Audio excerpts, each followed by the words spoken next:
Perfect. Perfect.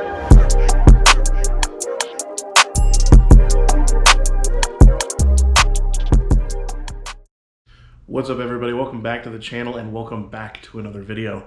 As promised, we're going to be deep diving into the performance side of things on the M4. I'm over here in the office over at EuroMpire, of course, where we're going to be getting all the work done.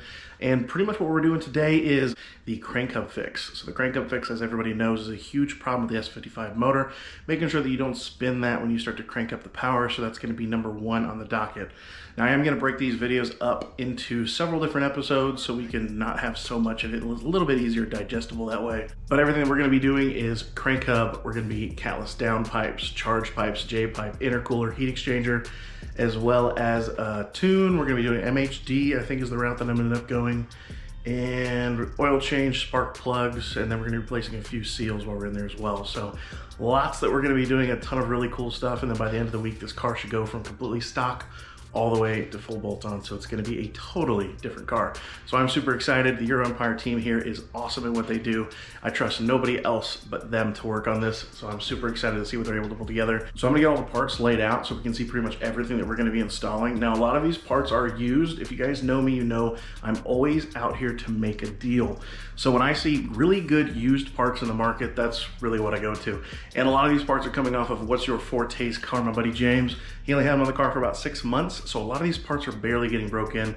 I got a great deal on them. James got a great deal passing them on to me, and they're gonna live on in my M4. So, but we're gonna go out to the shop now. We're gonna go talk to Brendan, kind of see where we're starting off. All right guys, so we're in the shop now with Brendan, and we're gonna be pretty much working on the crank hub for the most part today. I'm gonna have him kind of talk about what the goal for today is and kind of what we're looking at. Yeah, so the goal for today is just to get it all torn down. We'll get the valve cover off, obviously all the stuff blocking the valve cover. We'll get all that off. Get the oil pan pulled, get all the belt and all that stuff off. Basically just today will be a tear down, and then tomorrow we'll actually probably drill the crank and hopefully get most of everything back together. So about two and a half days is about what it takes.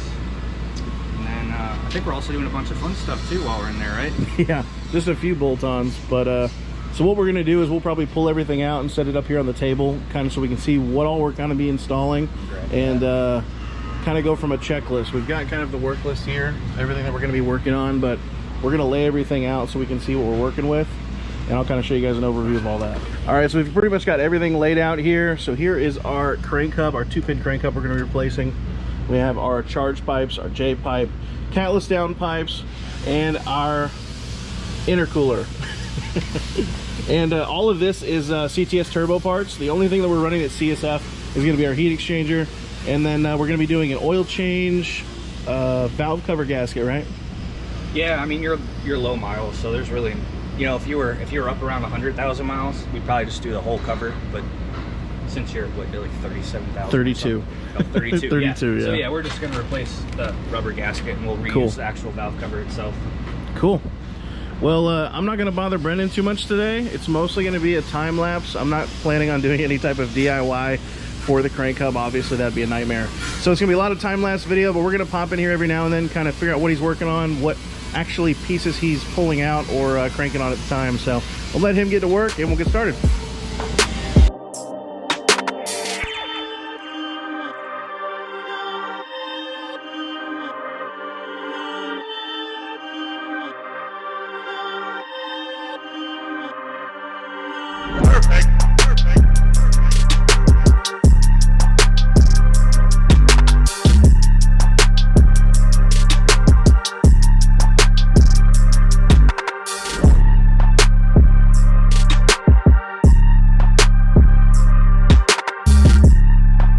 Guys, from what you can see from the time lapse, Brendan has done a lot of work in a little bit of time here. Pretty much this whole top section is really just to get the valve cover off, and then after that, to my understanding, he's going to work his way down underneath, remove all the belly pans, and really start getting towards where the crank hub is going to be at. At this point, I think the only thing he has left to take off the top is we're going to take off the intercooler, mostly just because we're going to be replacing it. So instead of just moving it out of the way like he's done right now, we are going to take it fully off, and then we'll remove down pipes, all that and pretty much get to that. But I asked him as far as like kind of what percentage he thinks as far as where he's at in the process. He says he's roughly maybe 10% through the actual crank hub replacement. So as you can imagine, this is going to be, when I break up these videos, I'm going to try to do the crank hub maybe in 1 to 2 actual installments as far as videos go. But it's definitely lengthy. I mean, this is a big project, and it's really why I did not want to do any type of like DIY instructions or anything for this, because you really should have a professional really doing the crank hub, just for how intense and how much pieces you have really going on in this whole fix here. So a little bit here, I'm gonna have Brendan come here, kind of explain where we're at and kind of what his expectations are as far as what we're gonna be able to knock out today. And then probably sometime tomorrow or the next day, once we actually get the OEM crank hub out, I'm gonna go over some of the benefits and really the main reason why you fix the crank hub. And we're gonna show you guys some up close views of what the OEM crank hub looks like versus the single piece crank hub that I got, the 2-pin, and what the benefits are, so you can kind of see side by side what the benefits are and the reasons for doing it. But we have the valve cover off now. We are going to be replacing, while we're in here, all of the gaskets for the valve cover. So the valve cover gaskets are all getting replaced, and I believe we're going to do full oil change, spark plugs of course, and then a few other gaskets along the way. But this is kind of where we're at so far. You know, everything on the top here has really been touched, moved, and taken out of the way in this whole process. Of course, we have our inlets, of course, they're plugged so we don't get anything into the turbos. But this is kind of where we stand at this point. I think we're all going to go break for lunch, and then we'll come back and Brendan can kind of give us an update of where we're at. Bryce, cut the power tools for just a minute. No. Go fuck yourself. No, we got motion pictures in here. so we're gonna get the fan shroud out now. This is your oil cooler on F80, F82s, F83s, Yeah. and M2s as well. So this is what happens. All that. I mean, oh yeah, you got yourself got a cigarette butt right. I mean, there. there's full animals in How many here. cigarette I'm butts sure. you got in there? Probably like a whole there's a whole ant farm in here. Oh yeah. A little bit of predator. This is pretty normal. This is about what they always look like. Yeah, I'm definitely pretty excited to get that cleaned out. Yeah. Try to always have the trash can ready whenever you. But he basically dropped all the belly pans and everything to be able to access everything under here that we need to. This is such an enjoyable part. So satisfying. You know, I've actually gotten the little claws To go in and go between through the bumper, and I've tried to go in and grab little clumps. It doesn't work. No. I mean, you might get some of it, but you're not going to get like all that little stuff that's in there. Nope, And definitely I not. mean, some of it you just can't get out, man. You can try to, I can try to take an air hose. When I go to put it back together, I'll blow it, try to blow as much. I used a wire brush on the main one that's up there that you can get to from behind the grill. Yeah. This is the one that I've seen now. What, two motors, 3 motors? Killed because people like hit a rock or something. Oh yeah. Like a like You can get that skid plate that goes under there that protects it. That's on the list. That's what Forte just got on his. Yeah, same thing. Plate. Yeah. Yeah, these are fun. He needs an extra set of small hands. Do you have the small hands he requires? It's like that. I just put my hand up there and leave it there. Yeah. I feel like this should be easier to take out. Dude, no.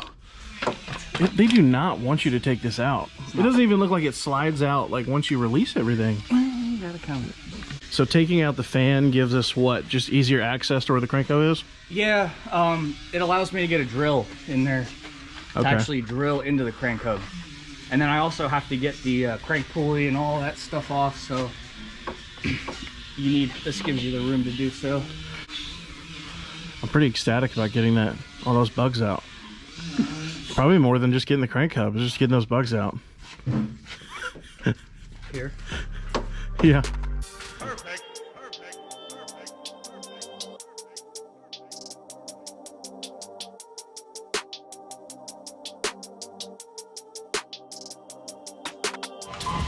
So we're breaking away the old crank hub bolt now. So what do we need to do to kind of get it out after we've broken it loose? That was just to break it loose. So there's I got the holder on the flywheel right now. I'll take that back off. We'll go up, we'll break the cam bolts loose. I'll get the crank pulley off, the belt, all that stuff. I have to detension the tensioner for the oil pump drive. Okay. So we'll have to do that. We also got to put a pin in that tensioner as well. And I'll also drop the subframe and take the oil pan off. I know some guys don't when they do these, but you have to drill into the crank. You don't want to take any chances. I don't want to take any chances on getting metal shavings. Yeah. I also find it pretty difficult to kind of get your hands in there when you do one of these one-piece crank hubs, because there's really no way to hold the chain in place, not the timing chain, the oil pump drive chain.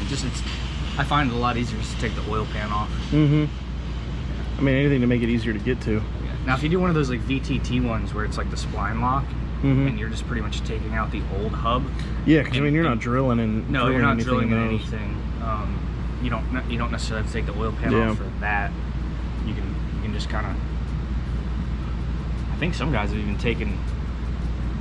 They risk it for the biscuit. They don't even take out like take off the valve cover or anything. Oh, really? Yeah, they just pretty much take off the old one and put in the new one, and they're like, yeah, that'll work. That'll work. Cool. It's crazy stuff on the forums, man. Yeah. Explain what you're talking about, the reasoning why it is two pieces. Like the way that they like do it from stock, like the reason why it's two pieces. Just serviceability. Because you were saying that you pull out one half. Well, you can pull the hub out. You can pull the factory hub out.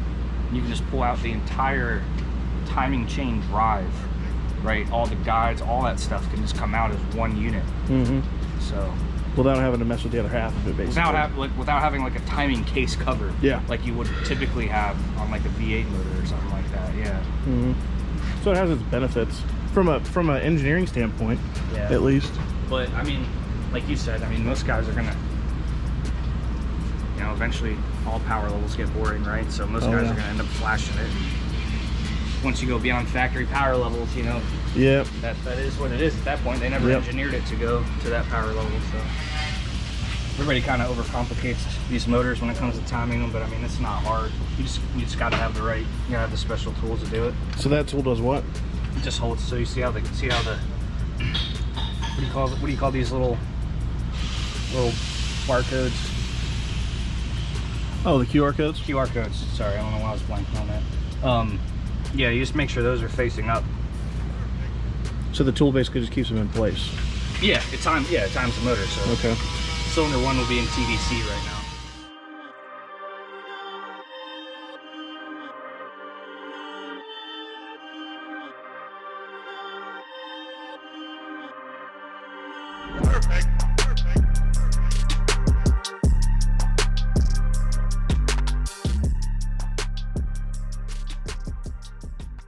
All right, day 2. Brendan's already getting started. So kind of where we're at right now, it looks like we've got the subframe down, working on the oil pan. Yep, go ahead and get the oil pan off. As soon as I get the oil pan off, we'll go ahead and drill into the front of the crank. We've got the Insane kit over here, so it's got a drill guide. We'll put that on, drill our 2 holes. That's probably for most people going to be the most stressful part of the job. Just, obviously. Oh yeah. Drilling into your fourth crank job. Yeah, exactly. So that'll be the exciting part. Yeah, then once we get that done, and the whole reason we take the oil pan off is just so we don't get any of those shavings down in the motor. And it makes everything easier. You'll see, man. It's tough to get in there and get kind of. Some guys will pull this crank seal out and try to go in that way. It's pretty tight, so I don't really like doing it that way.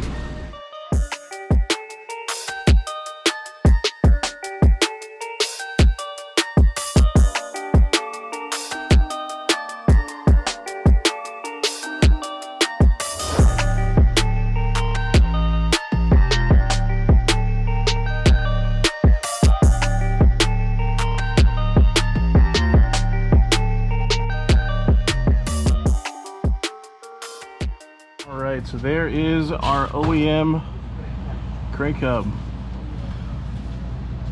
Be able to pull it out, and I'll go into detail on differences between this one and the one we're replacing it with. All right, so we have the old crank hub out, and Brendan here is going to kind of show us the comparison between the two, what makes the original crank hub fail, and the benefits to the upgraded crank hub. So here we have our factory crank hub. Right, you got 2 sprockets here. You got one for your oil pump drive, and then you have your sprocket here for the main timing chain. So this is the factory setup. see here, you actually have your little, if you guys can see that, that's your little friction disc right there. So this is the magic that makes them not fail, but they still do. And then you have another friction disc here.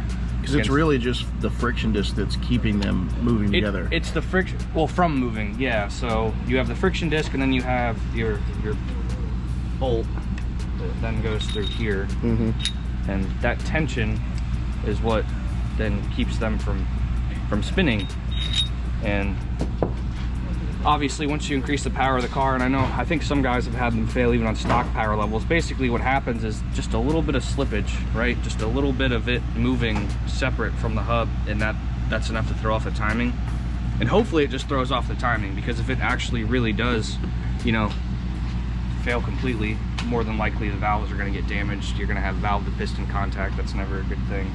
You're going to be looking at either a replacement motor or pulling the head or something like that. So something detrimental. Yeah, exactly. So here's the upgraded, the Insane, right? You see how it's one solid piece. This is the 2-pin design. I think they used to do a 4-pin. I don't think they do that anymore. I think they just figured that was overkill. Yeah. And then you're also putting 2 more holes in the crankshaft. So. Exactly, yeah. So this is it. I mean, I think they're about 4 or 5 millimeters, the pins, and that's really all it is. I normally drill in at least a millimeter or 2 deeper than the actual pins themselves, just to make sure, you know, we don't have any issues with this bottoming out before it's fully seated. And then this is the drill guide right here. So this goes on the crank. That goes on. You torque that down. I believe it's 100 Newton meters. Don't quote me on that. And then we'll go ahead and they give you this special drill bit here. It's a very hard drill bit. You got to be careful not to get it crooked at all in the drill guide, or it will break, and it will break very easily. Well, it's good they provide all that. I didn't even know they provided a drill guide. I thought you were out here just winging it. yeah, exactly. So there's your awesome special drill bit. So we're gonna go ahead and get started. Awesome. Well, I appreciate it for you explaining everything, and then I'll try to get some of the filming done with the drilling, and yeah, it'll be interesting. It'll kind of be a tough angle. It's gonna be definitely tough to get in there. Because you're getting up like way, it's gonna be way up in there. Yep. And is this the angle that you're gonna have to drill at? Like, are you gonna be able to get up there a little bit more visibility? So I'll have a mirror and everything set up, and basically I just go a little bit at a time. This is the part that really matters. You don't want to try to rush this part of the job. Yeah. This is where you can really cause yourself a lot of headache. Absolutely. The amount of work that it takes to even get here.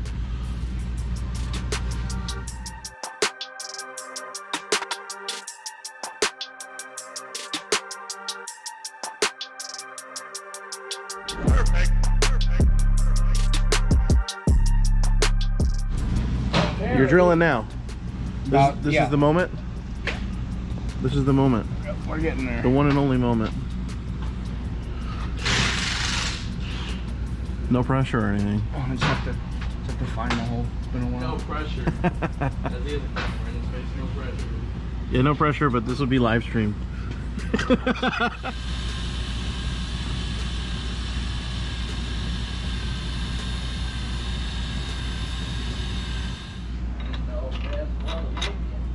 There she goes.